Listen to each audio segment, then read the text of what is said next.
everyone, this is Mike, and I'm back to Hoplomachus Remastered. I did a play last week with the Onslaught mode, and now I'm showing you the Ascension mode, where you battle against Titans, is the other solo co-op mode in the game. So I'll do a full solo playthrough, and at the end, I'll announce the winner of the extra Hoplomachus dice set that I got sent.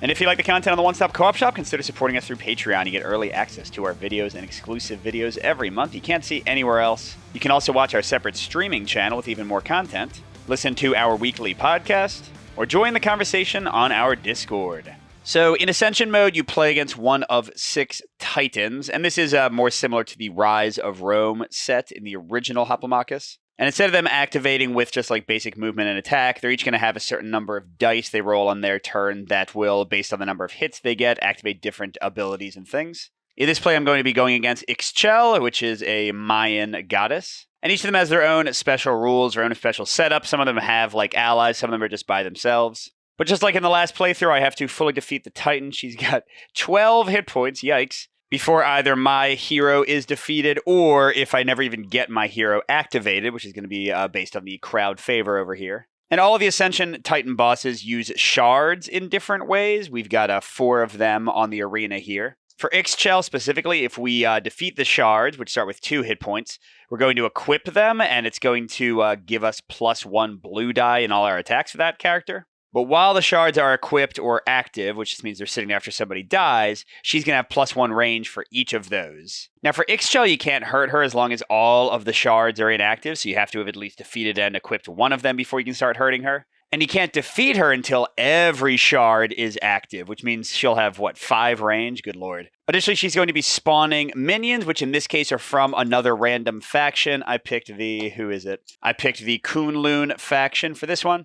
And in Ascension mode, you also pick a faction for yourself, and you get 6 units of your choice of that faction, plus your hero, and a single tactic. And if you're playing in co-op, they get split between you. So you each have 3 units. You have a way to bring in the second hero. They're over here on this crowd favor track, and one of the 2 of you gets 1 tactic. So co-op, at least for this one, 2-player, is more like a division of the same general amount of units. And Ixchel has some more special rules. The big one is at the start of each of her turns, she's going to teleport back to this central hex here. Which means that as long as we stay away from the center until we've equipped a lot of these to increase her range, she's not going to hurt us much, which makes me think I might sort of do a bit of a waiting game and let her units come out and try to defeat them, maybe. And here's her activation. So she attacks with 2 black dice and a blue, which is ridiculous. But then she rolls all of these to activate, and you'll see how it goes. But if she rolls a black, she's going to move. If she rolls green, she's going to summon people. Blue is her attacking thing, and yellow fatigue shard holders, so the people who are getting bonus attack from holding onto the shards after defeating them. So there we go. She's pretty straightforward. Let's jump in and see how we do. Oh, and real quick, I should talk about deployment hexes in the Colosseum, which is this one because it's a little different. So I can deploy onto the red spaces here in 2-player. The other player could deploy onto the blue ones. I can also deploy to these inner deployment hexes or the center hex if she's not there. But anybody except her that's standing on the inner deployment hexes can't attack and has no special abilities. It's like all their stuff is ignored. And anybody on the center hex, if they're there when the turn starts, they take 1 damage. And that is going to affect her people because they'll get summoned there usually. But that also doesn't affect the Titan. So she's immune to all the negatives of these spaces. And how crowd favor works in this game mode is every damage I do to the shards, to the minions she's going to summon, to her herself, is going to increase 1 of these. Sorry, they're sideways. So you just keep on counting up. Once you get to 5, you get the bonus. The bonus being, first of all, you get 1 of these tokens, which is either a foothold, which goes onto the board and becomes like a place that only your side can move on to. And if you put it on like the special deployment hexes, then you don't suffer the negatives there. So like now I could go here and not miss out on my ability to attack and use special abilities. Or you can put it as a sentinel, which is a non-moving unit in one of like these spots. They have 4 range, decent health. They're just like a nice little like range plinky unit you can put down to start hitting people up. And the bonuses for these are varied. The big one is if I do this one, get it to 5, I get to unlock another hero to deploy. There's another one that like gives me healing or lets me move the foothold things around. You'll see that as they come into play. But okay, now for real this time, let's get into play in the game. So Titan turn is first. She just deploys the first turn in his day, so she's not going to roll her activation dice. My turn is next, and let's briefly look at the units I brought with me. I brought both my basic protectors. If you watched the last video, you saw these guys. 5 health, 1 movement, 1 range, 1 black die for attack, so not too bad. They have the taunt ability, which means they're next to somebody that they have to be the target of the attack instead of the other person. And as a special attack, instead of rolling a black die, they can reposition and move an extra space. I've got the Lemosian's Beast, the Dread Owl, ridiculously fast, fastest I've seen, 4 movement, 2 range, 2 life, a black and yellow die for attack, has perfect strike, which means if both of those hit, then it deals double damage, but has roaming, which means I would roll a d6 die 4 times to see which way it goes. Unless I have out the Aviarist, which is the Beastmaster of the Lemosian faction. 3 movement, 1 range, 2 life, green and yellow die, but has the Beastmaster trait, which means I would be able to choose where the owl moves instead of it being random, and also has tactical to let me play tactics on anybody. And you only get to pick 1 tactic, so I picked the basic hamstring. I think you saw this in the last video if you watched it. I can put this on an enemy unit, although not the Titan, and then if they move, they cannot attack, so it just makes it a lot easier to avoid them. And last 2, I've got the basic marksman who can attack the turn they come out, 2 range, decent dice, can attack at long range too. And I've got the Hulkan, 2 movement, 1 range, 3 life, pretty good attack stats. Has retaliate, that means if they get attacked at range 1 and don't die, they deal back 1 damage. And confidence means they roll an extra green die if they are outnumbered. So I have just this 1 copy of them. In case the Titan gets a lot of people out at once, they can be dealing tons of damage. All right, so who do I want to deploy first? Probably want to go like here, and start attacking that shard pretty quickly. So I could just get the marksman. Although whoever I bring out, they're going to be stuck there this turn. And then, the next person I bring out will be like there in the middle. So it'll be a little while before they can get help for each other. But when she summons units, they either go on the center hex or on an interdeployment hex of my choice. So I probably have a little bit of time. So sure, let's go ahead and get the attacking started early and deploy a marksman first. And normally that would be it because they would be dazed. But because they have the first strike innate, they can attack, and they have range 2. So I'm going to go ahead and start plinking that with a black and yellow die.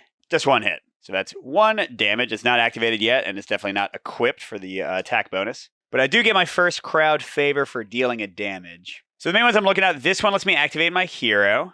This one lets me get a new hero, but the one that lets me activate my hero also would give me a sentinel or a foothold, which seems kind of nice. This one lets me change footholds into sentinels or move around footholds. This one gives extra health. And this one just gets me a support chip, so it's actually like the last one you want to get. It gets you no extra bonus. So yeah, I'm going to start working toward getting my hero into play. That's my first of 5 for that. Okay, then we end with an arena turn, but there are no arena units yet. So let's go back to Ixchel and see if she summons anybody. So she's rolling a black, 2 green, 2 blue, 2 yellow. There we go. All right, we resolve these in order. And I'll go into more detail this first time. If she hit on the black, she's going to roll an arena die and move 1 hex in the roll direction. And she did get a black hit. So, whoops, did I just mess that up? Well, it's okay. She's going in the 2 direction, which was a little key over here, but is that way. Okay, then for each yellow, she's deploying 1 unit, which is 1. So it comes from the bag. And the nice thing is once these units are defeated, they get discarded, so they don't go back in. So the most she can ever get is 10 people. She's getting a basic warrior. So with 3 life. But the great thing is they deploy on the center hex if it's available, and they aren't immune to the center hex's negative like she is. So at the start of the arena turn, that warrior is going to go down to 2 life and be much easier for me to defeat. Okay, then for 1 hit, Ixchel attacks, but she only has 1 range still, so that's not going to do anything. If she had gotten 2 hits, she would suck some of my units like toward her and potentially put them in danger of arena units and stuff. And then finally for yellow, 1 hit as the shard holder closest becomes fatigued until the end of its troops next turn, which means they can't do anything basically. Or with 2 hits, all shard holders become fatigued. She did get 2 hits, which is pretty rare. What is that? I think it's a 1/9 chance. But it doesn't matter yet because I don't have any shard holders, so not too bad of a turn. All right, so now it's me again. The warrior is going to take a damage and then run right here. So my marksman is safe for the moment. And I don't think I need to hamstring the warrior. Not that I could anyway. I don't have anybody next to him and don't have a tactical ability out. So I do think I want to get the protector out maybe to try to protect my marksman. Okay, and then I get to movement. The marksman can move. So the warrior can go 2. And Ixchel always wants to go and attack the weakest person with the least health. Arena units want to attack the weakest shard holder, then a hero, then a closest opponent. So if, as is probably going to happen, my marksman kills the shard right now, they're going to be the only shard holder and they'll be a target. But here we go. So, oh wow. I guess they're not a shard holder. Interesting. Okay, so now it's the arena unit's turn. The warrior does take 1 damage from being on the center hex. And they're going to focus on the weakest shard holder. There aren't any. Hero, there aren't any. The closest opponent. And in this case, we're equally close, so I can choose where they go. So sure, rush towards my protector instead of my marksman. Clearly, they're not in range, so now we can gang up on them and kill them. Yeah. I definitely feel like Ixchel is going to be a bit of a waiting game because it's the start of her turn. Whomp, she just comes right back. And, oh, wow. So I think, yeah, she doesn't summon anybody, so that's just her moving 1 space and then trying to attack. And the attacking won't work. She's moving the 5 direction, which is away from us anyway, so that's fine. And yeah, her attack does nothing, so that was a pretty uneventful turn for her. Now for me, Protector's got a black die, the Marksman's got a black and yellow. We got a really good chance of killing this guy, so let's go for it. And even if we don't, the Protector will be closer, so the Warrior will go for them. But who do I want to bring out? I think maybe the Aviarist and then the Dread Owl. I'm going to save my Holcon for later, since their bonus of being confident is not going to matter yet. And I'm definitely not going to the center hexes, even though I could. So yeah, Aviarist this turn. Her only special ability besides Beastmaster is Tactical. So until the Owl comes out, she's not really doing anything, because I don't want to play my hamstring on the hopefully dead Warrior. Speaking of them, Protector, there you go. And Marksman, there you go. And yeah, let's try to kill that guy. I guess we'll have the Marksman go first, see if we can get a one-shot on him. Hope we don't get a complete miss again. Oh, there we go. So Warrior is defeated. And again, not put back in the bag. So that is 1/10 of her potential summons gone. And we get 2 crowd favor. Now, you can switch to a different track, but you lose all your progress in the other one. So there's not much of a sensible reason to do so. So we're at 3 here. And the Protector doesn't have a regular attack, so they'll use their reposition ability, which lets them move 1 space instead of attacking, to get right there, I think, so they can hopefully protect the Marksman. Cool. By the way, in this mode, there is no maximum of units on your side, so you could have like all 7 or even 8 if you get the extra hero out at one time. And the Titans will have individual maxes. For this one, there is none, so she could have like all 10 of her people out, theoretically. Okay, no arena turn because they're dead, but XJL's doing her thing again. Oh, after she teleports back. Okay, so she is moving out 1. 1 is straight that way. And then, oh, she is summoning somebody, and then she would attack if she could. If they keep coming out slowly like this, that'll be great. Mountain Radical. 3 life, 3 movement, geez. 2 blue attack. He's got Tactical, which isn't going to matter for these people, but he also got Hurl, which he probably won't use at all, but basically means that he can pick somebody up that's next to him and move them to a different space in the range, in this case 1, so still next to him. The AI will only use that if it would let somebody else get an attack in their turn, which seems pretty unlikely here. So yeah, he's going to have 3 life, but it'll go down to 2 when his turn starts. Love when they spawn in that center hex. But he can run pretty fast, so he's going to get an attack on us. Unless we run up toward him, but then Ixchel can kill us, so no, we don't want to do that. All right, so my turn, I'm going to bring out the Dread Owl, who can move freely thanks to the Aviarist. I'm going to have like them kind of going, well, I don't want to kill all these, do I? Well, either way, they've got a lot of mobility. They can help to defeat some of these arena units. Okay, now for movement, I want to defeat this 1 chip so we can at least start hurting her, like with long shots or that kind of thing. But I don't want to be in range of her having 2 range if I can help it, which now if she's like here would potentially, if she moves in that random direction, would potentially get us. So maybe I like do that and that and just kind of hide. Although I can move the Aviarist off of here to at least have a spot to summon another person to. All right, and now I guess I'll have the Marksman attack the Shard. Because even though it makes them a target, it also means they'll have an extra blue die for attacks. And since they're the ranged person here, that's pretty cool. Although like the Owl having that would be awesome. Okay, so they do defeat it. It only had 1 life, so we're still at 4 on the crowd favor. Don't get anything yet, but it is activated. And it gets equipped by my Marksman. So now they are a shard holder, with all the terribleness of that entails. But they do get plus of 1 blue die when they attack. And if they die, the shard will drop where they are. Anybody else moving onto it of my units can get it. But it remains active. So she is now vulnerable for the rest of the battle, but we can't kill her until every shard is active, remember. And just a note now, this spot, you can't move on to these yourselves, but you can put sentinels on them. So when we get our last crowd favor, we could do one of the foothold things somewhere. Or we can put a Sentinel down here. All right, and the Mountain Radical. Oh, that's right. They have 3 movement. Oh, darn it. Are they going to kill my... Yeah, I wasn't thinking this through, was I? They do take 1 automatic damage, but yeah, their first focus is a shard holder. I'll have them go this way so they're in range of the Aviarist. But then they're going to do a 2 blue attack against my Marksman. Double hits will kill them. That would be some sadness. Okay. Beautiful. They are still alive, at least for another turn. Okay, and we're back to the Titan after she moves back. Come on, Dice. You got trapped in there. Oh, double summon and an attack. Okay. First, she's moving. She can't hit any of us regardless, so it's not a big deal, but she's going 3. Oh, which is like the wrong direction. So she has 2 range now, but luckily she still can't reach any of us. But she's summoning 2 people. The first one's going to go on the center hex. The second one could go on the inner hex of our choice. Is going to get very crowded all of a sudden. Okay, so first on the center is their Protector. That's cool. That person's super slow, so hopefully won't be much of an issue. Okay, and their other one is Luck Seeker. So they have a ton of life. Taunt, Beastmaster, doesn't matter yet. Oh, that's true. If I can kill this person, then they won't be able to benefit from Beastmaster whenever their beast does come out. And they have Shove, which means they can push somebody away from them. All right. So I think this is obvious, but let's put that person as far away as possible. All right, and no yellow to stun my marksman. That's cool. And again, the blue attack can't happen, so there we go. All right, so I really want to kill the Mountain Radical. The rest aren't too dangerous yet. But I do have to be careful of Ixchel, because now if I get too close to her, she can definitely plink me pretty hard. So the Aviarist is a green and a yellow. The Marksman is a black, blue, and yellow. Pretty good chance they can kill this guy on their own. Let's see, just to make things a little bit safer, I guess I can bring out my last Protector. Kind of running out of room here. Maybe I should... that's the thing. I could run up and hit Ixchel. Or like my marksman could do the long shot. The long shot only does a single yellow. The equipped thing doesn't help with that. But yeah, it seems to make sense, right? To like get her down to 1 hit point if I can, and then kill all the shards before getting the killing blow. So she's not just a super range attack person the entire time.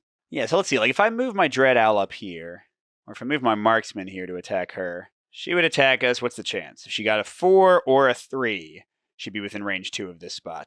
So it's only a 1/3 chance. It's not too bad, right? Although, never mind, I can't get the owl anywhere else to attack.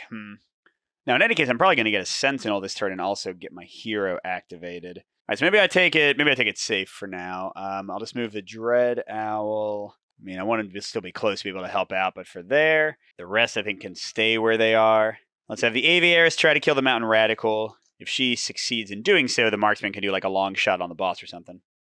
All right, and... okay, 1 hit from the Aviarist, so I will have the marksman attack them as well, which is a blue, yellow, black, thanks to the bonus from the equipped shard. Got it, okay. So Mountain Radical is defeated.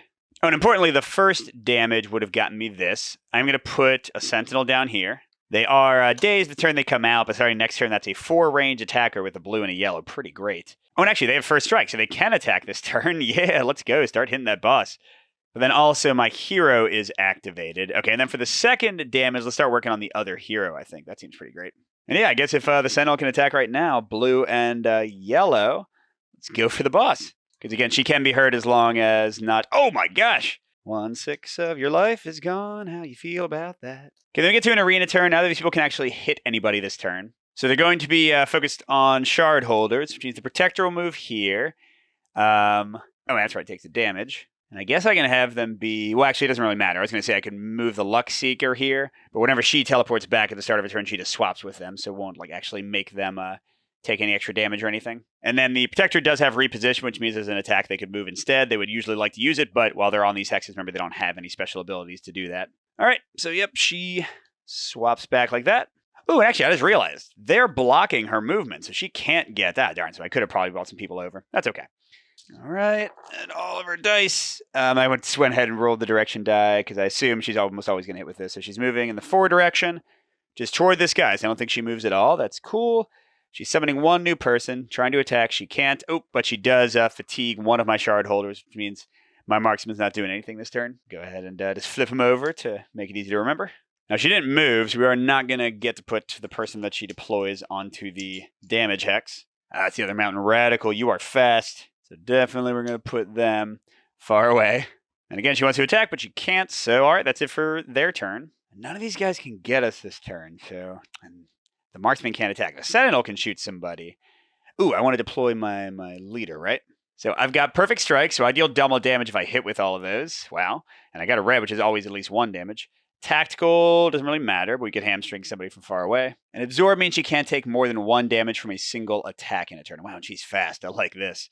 All right, but what do I want to do? I don't really want to get shot. God, like Ixchel, 2 black and a blue. She's going to do 2 to 3 damage basically every time she attacks. You don't want that. So I just like hang out, wait for them to come to me. Maybe make some space. Other than they're all going to go towards that guy. Yeah, maybe it's kind of a weak tactic. I think I'm just going to not move yet. I'm even kind of afraid to move off there. I don't need more people like on the arena yet, do I?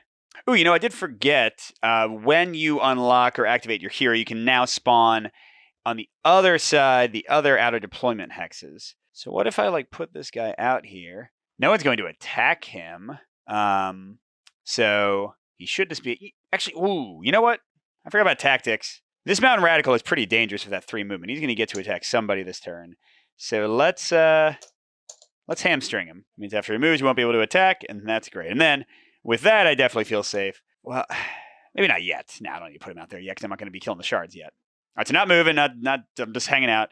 Sentinel. Should I shoot them or shoot the boss? I mean, Ixchel isn't doing anything else until nastiness happens. So let's shoot the Luck Seeker, the Beastmaster one. Oh, wow. Wow, they're rolling well with those yellow dice. Okay, so the Luck Seeker's down to 3 life, which means we are almost to unlocking Spiculous up there. Okay, but then it's an arena turn. All right, so they all want to attack my only shard holder. Although my hero is now the secondary target, and they will like take a move and attack if it lets them attack, even if it's like a lower priority. But yeah, so the Luck Seeker is going to go there. The Protector is going to go there. Actually, you know what? I think I can mess with them more because you get to choose what order they go in and like what thing. So the Luck Seeker is going to go there. Haha. And then 1, 2, 3. 1, 2, 3. Yeah, so we'll have the Protector go this way just to kind of divide and conquer. The Mountain Radical, 1, 2, the only place they can get that would let them attack is here, even though they're hamstrung and they can't attack. And then the Protector uses Reposition, since they do have an ability to move an extra space. And they can get next to my hero, which is their next priority. Awesome. So we're going to be able to, like, spread some big damage here, and hopefully I take out a bunch of people. Oh, and my archer is maybe active again. We'll see. Because here comes the Titan. What the? What the? Wow. All right. She don't do anything.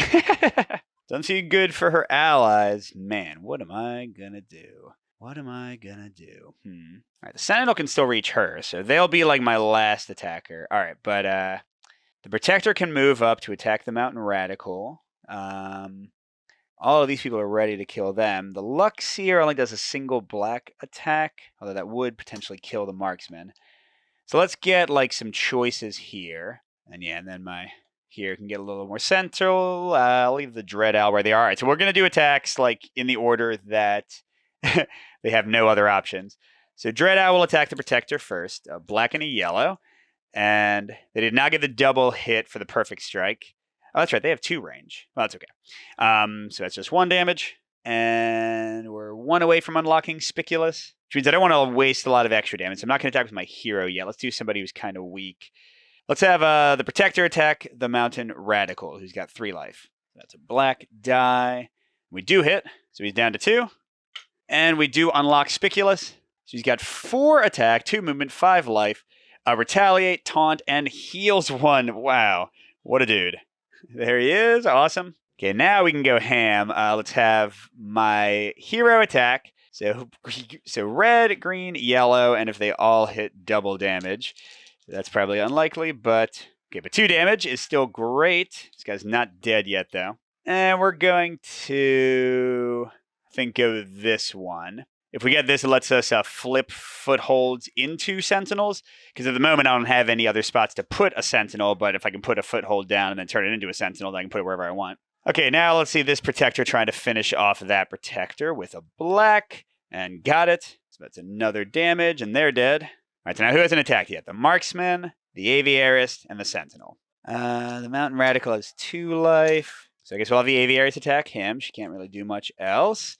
Unlikely to finish him all. Whoa! Let's go! So my hamstring is dead. Never getting that back.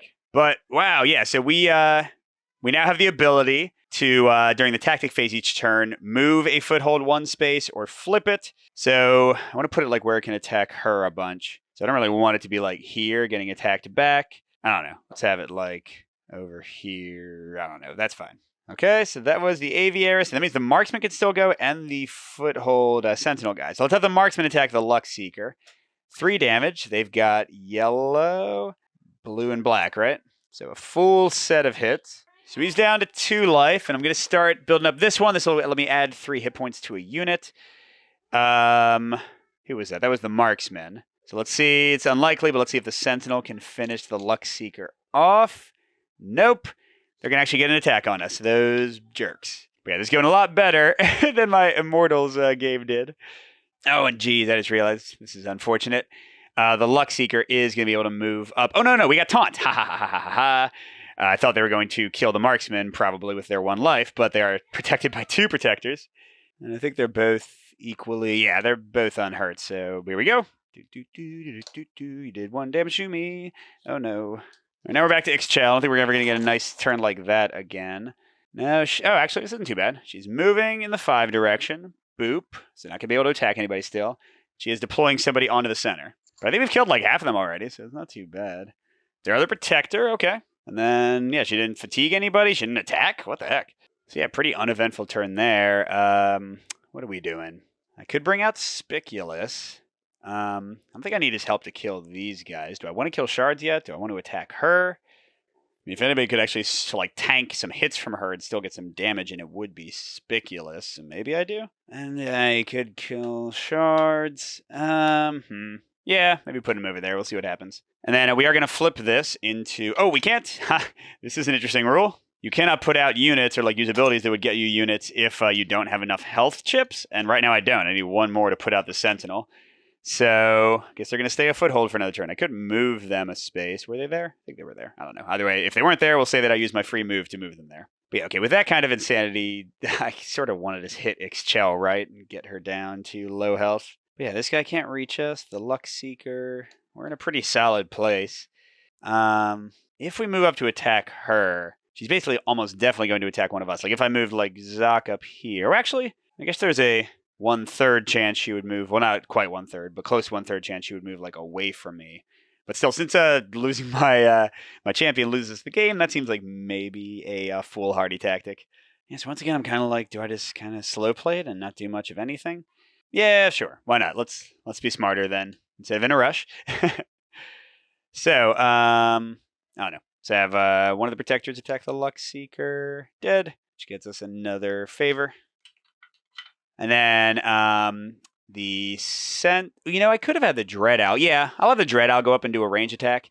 Because the chance of her hitting them, I guess, is what, 1/3? I mean, it is possible, but it's pretty unlikely. All right, so the Dread Owl is going to attack her for a yellow and a black, hoping for 2 hits for the perfect strike. Nope. But it does get us closer to that. And then the Sentinel is attacking. Blue and yellow on her. Nothing. And finally, the Marksman is doing a long shot for a single yellow. Oh, does that count? Sure, that counts. So that gets us this Sentinel. Although we still can't put him out, so we'll get, I don't know, like a foothold there. Oh, and geez, that ability lets us add 3 hit points to a unit. We don't have 3 hit points? I guess we only get 2, right? Let's put on the Dread Owl so that if she does attack them, they won't die. All right, I think that's it. So Protector is still trying to go to the Marksman, can't reach them. So, oh, and they take a damage. So they'll go right there, and they can't use their reposition ability because it's not available to them right now. In fact, let's put them right there so the Dread Owl can shoot him. All right, here we go. Whoa, okay. So they're doing different stuff this time. First they're moving, so teleport back. They're moving toward the 1, which is away from us. That's fine. They can't reach Spiculous. They are summoning somebody. Who is left? Another Luck Seeker. So there they go. And they got 2 Beastmasters, interesting. But still no actual beast. And now 2 blue is different. What is it? Roll an arena die. All units in that direction from Ixchel simultaneously move in a straight line toward Ixchel as many hexes as possible. Oh, okay. So, let's see, it's a 5. 5 is that way. So nothing. That seems like a pretty low probability. But I guess if she had rolled a 1, she would have like pulled Spiculous towards her, which, hey, he wouldn't mind too much. He can go just attack. All right. But she doesn't attack when she rolls 2 blues. She just sucks you towards her. That's really interesting. So there's actually a chance that like even when she seems really dangerous, she's not as dangerous. All right. How aggressive do I get here? I mean, she's right there in front of Spiculous. He's got regeneration. Let's have him move up, I think. I think I'm going to put like my protectors kind of in the mix because they can't attack while they're on those spaces. And that way, like, she might attack them instead of somebody else. Dread Owl's fine. Should I move my... Well, now she's going to focus on my hero if she can. Well, whatever. See what happens. I'm getting a little bit bored with just waiting. Maybe I even like start killing this thing because I feel like the boss is going to be in a pretty bad way pretty soon. So sure, let's do that. So Spiculous will go first. 4 blue dice. Let's go. Okay, just 2 more damage on the boss. And 2 more crowd favor on the last one. Okay, and then we have to all attack the protector. So let's have my my champion go first. Maybe she'll just get a perfect strike. Nope, but 2 damage. It's got 2 left. And we are 1 away from getting 1 more sentinel or I guess it'll be a thingamajig that we can't flip yet. All right, and then let's have the marksman attack that protector. Missed. I have no idea. I can't remember who attacked already. Did the Dread Owl attack? I don't think the Dread Owl attacked. Right? Did they? Okay. That guy's definitely dead. That would have been a double attack, a perfect strike. That gets us this. You know what the hey, let's go and put the foothold right there. So that's it for crowd favor. We can't earn anymore. I think the protectors already went. I wouldn't want them to go in there anyway. Marksman did not attack. 1, 2, 3. Okay, well, they'll do a yellow only attack on the boss. Missed. Okay. I think that's everybody. Oh, that's right. I wanted her to attack the thing, didn't I? All right. No damage yet. Okay, so I guess not leveling up yet. Okay, now we get to the Luck Seeker's turn. They're going to come here, but they can't attack yet. So I guess like next turn they would try to move again. Oh, wait, do they want to go there? Well, yeah, they want to get to my hero. No, they want to go to somebody they can reach. I think I'm doing that right. Oh, and they should take a damage automatically. Nice. Okay, then she's teleporting back, and now she's definitely going to be mad. So for no blues or double blues, because they aren't going to worry me too much. Ooh. Okay, cool. Yeah, so hold on. So she is going to fatigue my... Well, let's do this in order. She did not move. She does summon. Wow, I feel like we still have 5 people in here. I don't realize there's still so many left. A warrior, okay. We'll put him Conspicuous. They can have fun with him. Okay, then she's going to suck somebody in, but not attack again. 4. That's directly left, so she is saying hello to my leader. And then she's going to fatigue my marksman. All right. Yeah, this isn't too bad at all, man. We're gonna crush this stuff, I think. So Luckmaster can't attack. Warrior can't attack. Their abilities are ignored, so their Retaliate won't even help them. The Aviaris is going to try to kill this. The Dread Owl is going to try to kill that. Yeah, so let's just go for it. So I'm going to have... Should I have my champion attack her? Yeah, let's do it. What is it? Red, green, yellow. Come on, perfect strike. Nope, just 1 damage. But I'll take it. So she's down to 5. But again, we can't kill her until all of the shards are off. So we need to work on that. Oh, I didn't move anybody. Well, I guess I just won't. So let's have the protectors each attack the Luck Seeker. So that's 1 hit, 2 hits. He's got 2 life left, and again, not really dangerous yet. So the Sentinel can still go. 1, 2, 3, 4. They'll attack the boss. Or no, well, let's just finish off the Luck Seeker. Why not? Or try to. There we go. Did I do that right? I thought they were down to 1 life. Whatever. Let's see how Conspicuous does with the warrior. Not quite killing them. Sadness. Although his Retaliate will kill them. Okay, and then the Aviaris going to try to hurt the shard again. Oh, there we go. So now she has 3 range, but the Aviaris now has an extra blue die. Then the Dread Owl is going to do an attack on the top shard. Only hits it 1, so it's not activated yet. I think that's everybody. So Luck Seeker, I think he's going to move there to be able to attack. And Warrior can move 2. So highest priority they can reach and actually attack is Conspicuous. And I can pick. Let's have him go closer to the Aviaris, right? Now, please don't do too much damage. Oh, just 1? Wow, that was the worst. Okay, so Conspicuous takes 1 damage. Unless the boss also hits me, he's going to regenerate right back. But the Warrior is killed by Retaliate by. Oh, now the Luck Seeker attacks the Protector. Down to 3 life. Now we get to the Titan turn. I imagine this will not be pretty. She's got 3 range now. And... Why? Are you kidding me here? She's not attacking. Oh, and my archer's going to be able to shoot her now. All right, I mean, let's just try to win this thing. She's going to summon somebody and move there, but not actually do anything with it. That's cool. And she's summoning their other warrior. Wait a second. Did I kill a warrior already? Maybe I didn't. I feel like I might have accidentally put some units back in the bag, but I think I didn't kill any warriors. So this is the other one they have. Oh, I mean, I killed that 1 warrior, but yeah. All right, so there we go. Oh, and I forgot. I can still put people out. But yeah, she's not attacking. All right, so yeah, let's get this guy up like here to help out. Yep. All right, so we've got to kill these shards. So Conspicuous and Holocan go there. Hokan.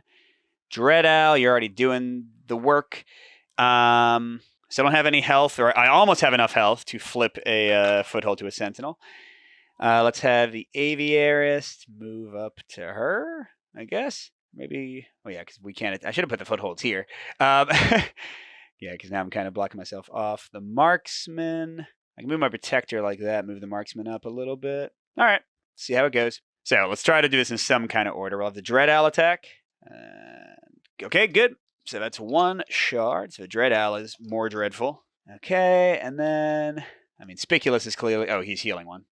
But yeah, Conspicuous is clearly the one that I want to have this, and he's got the attack to probably be able to do it. So, yep, there we go. So she can now be killed. She can now be killed. Heck yeah. And to that end, let's have, see if my leader can get a perfect strike. Do do do do do do do do. That's 2 damage. Not quite. Oh, wait a second. She's not even next to the. She's attacking a warrior. I didn't see where she was. That's okay. It's not as cool, but that works. All right, but the aviarist can attack their leader with plus blue from the shard. 1 damage. He's down to 4. Let's have the protector attack the luck seeker. Missed. Okay, then I guess my marksman attack the luck seeker.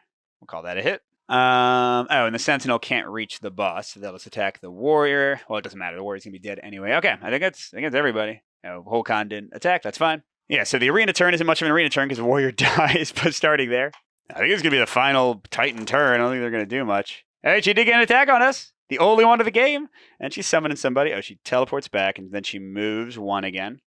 Who's she bringing out? Oh, a marksman. All right. Not enough, but it's somebody. I mean, it does stop my leader from walking. Well, never mind. My leader can just walk over here. All right, so that was the black and the green. Now she's attacking. And her only priority is the weakest opponent she can reach. She's got 3 range. So, oh, it's going to be my marksman, isn't it? Yeah. Wow, she still didn't get any yellows to stun them. But marksman, you were pretty cool while you lasted. I think you're dead. Oh, she only got 1 hit. That was actually not that great. So, somebody else can pick that up. But she's, I believe, still vulnerable. So, let's see. Okay. Zonk. Oops, don't bring that with me. So go like that to get next to her. We'll get Spiculous next to her. The Aviaris is already next to her. Let's move the Owl to be in range. And then let's move up some protectors, I guess. I don't know. All right, so here we go. Spiculous is first. We don't even have enough blue dice. Here, we'll grab one of the non-metal ones. It's 4 damage. Oh, is that it? Yeah, okay, so I don't know. Unless I played something wrong, this was certainly a very easy Titan. Seemed pretty easy to kind of cheese her until you were strong enough to actually go toe-to-toe with her. But I'll try the other ones and see how I feel, maybe do a review of remastered solo co-op options in general. But that was Hoplomachus Remastered, the Ascension mode, with this particular faction against that particular Titan. Hope you enjoyed watching, and stay tuned. I'm going to switch over to my computer and do a little drawing for who our winner is of our Hoplomachus contest entry. All right, and here we go. We've got our little spreadsheets. Going to roll a D8 and then a D20 to determine our winner. And all the names in yellow are our Patreon supporters. We get double entries. And here we go. Our D8 first is a 3, and then our D20, reroll it if it's too high, is a 7. 3 and 7. So column 3, row 7 is Tom Tajarks. Hopefully I got your last name right there, Tom. So congratulations. I'll be reaching out by email to figure out how to send you the Hoplomachus dice set. And thanks everybody that entered. We'll have a few more giveaways coming up soon. But for now, good gaming, and I'll see you at the next stop.